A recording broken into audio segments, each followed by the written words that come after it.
Ce mercredi 31 juillet 2024, au Tembe Salé Israël d'Abomey-Calavi, a eu lieu un événement exceptionnel, le lancement officiel de la Bible de méditation par les femmes d'Afrique, sous le haut patronage du groupe pastoral Hermione et Edgar Gizibi. La cérémonie a débuté par une interprétation émouvante de l'hymne national du Bénin en langue fon, marquant le ton d'une journée pleine de significations spirituelles et culturelles.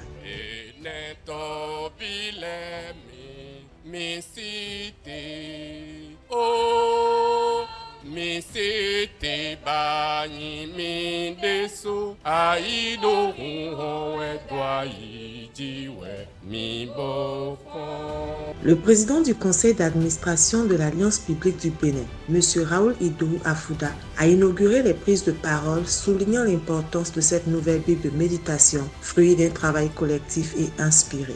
La Bible de méditation par les femmes d'Afrique est non seulement un livre saint, mais également un guide, une source d'inspiration, un refuge pour tout utilisateur qui cherche à approfondir sa foi et à trouver un réconfort dans la parole de l'Éternel. Parmi les intervenants, Maître Huguette Bokpe-Nyakadja, avocate chrétienne et présidente de l'Institut national de la femme, a partagé une réflexion profonde sur l'expérience des femmes d'Afrique face aux défis spirituels et sociétaux. Je suis soulagée parce que déjà dans mon rôle d'avocate chrétienne, dans mon rôle de secrétaire exécutif de l'Institut national de la femme et aujourd'hui dans mon rôle de présidente de l'Institut national de la femme, beaucoup de fois des violences subies par des femmes m'ont été expliquées par ces femmes par des paroles bibliques. Des paroles bibliques qui ont reçu une interprétation qui pousse les jeunes filles et les femmes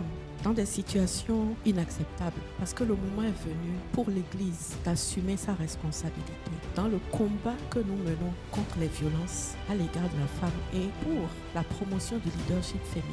Vous connaîtrez la vérité et la vérité vous rendra libre. C'est par cette parole biblique que le pasteur Edgar Gizibi, visionnaire des églises Jésus pour réussir et parrain de l'événement, a entamé sa communication, invitant les fidèles à une compréhension éclairée des Écritures. Hermione, ma chère et tendre épouse et moi, nous sommes très honorés d'avoir été associés par la directrice de l'Alliance biblique et toute l'Alliance biblique à cette belle initiative. Parce que s'il est une cause qui m'est particulièrement chère, c'est celle de la femme dans l'Église en général et dans l'Église du Bénin en particulier. Il n'y a pas de jour où il ne se trouve pas des gens pour me reprocher de laisser mon épouse rendre ministère à mes côtés. Certains n'ont peut-être pas compris. Je suis personnellement scandalisé par ce que certains de nos frères, serviteurs de Dieu, disent et donc font faire à l'Église. Je suis de ceux qui croient que la parole de Dieu est un tout. On ne peut pas découper la parole en versets pour raisonner. Les versets ont été mis par la suite pour nous permettre de nous y retrouver. On ne peut pas prendre un verset pris hors de son contexte, sinon il devient un prétexte. Paul, qu'on accuse à tort et dont on prend des propos pris hors de leur contexte pour demander aux femmes de ne venir que remplir les églises et faire les cantiques, chanter, donner des offrandes, mais ne jamais assurer aucun rôle de leadership, écrit qu'en Christ, il n'y a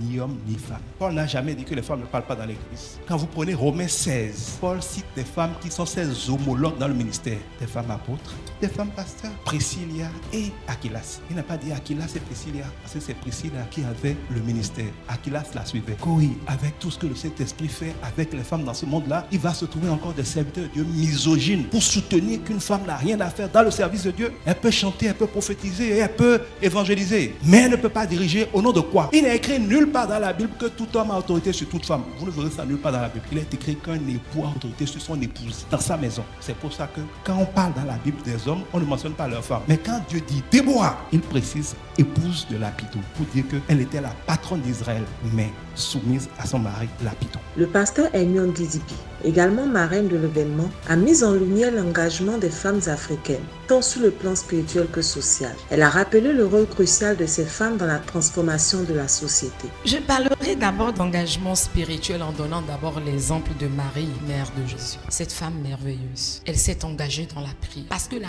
réponse est venue dans la prière. L'engagement commence d'abord par la vie de prière personnelle. L'engagement spirituel n'est pas seulement dans la vie associative, n'est pas seulement au niveau de l'église. Il faut d'abord être, avant d'amener les gens à être comme soi. Si vous n'êtes pas, comment pouvez-vous amener les gens à vous suivre? La première chose, c'est de travailler notre vie spirituelle de femme. Une deuxième femme qui a déjà été prise en compte, c'est Déborah. Elle était prophétesse, elle était comme gouvernante en Israël. On nous montre automatiquement épouse de Lapido. Son mari est ensemble avec elle. Ces questions sont dans la Bible et je crois qu'il y a un bon plan de lecture qui se trouve dans cette Bible. La méditation n'est pas le bûchine des versets, chère mère. C'est une réflexion profonde sur un aspect spirituel, social, parce que chaque église a des besoins sociaux. C'est une analyse approfondie de ce qui a été dit sous un plan spirituel, professionnel, politique, avec les besoins sociaux de la société dans laquelle vous vous trouvez.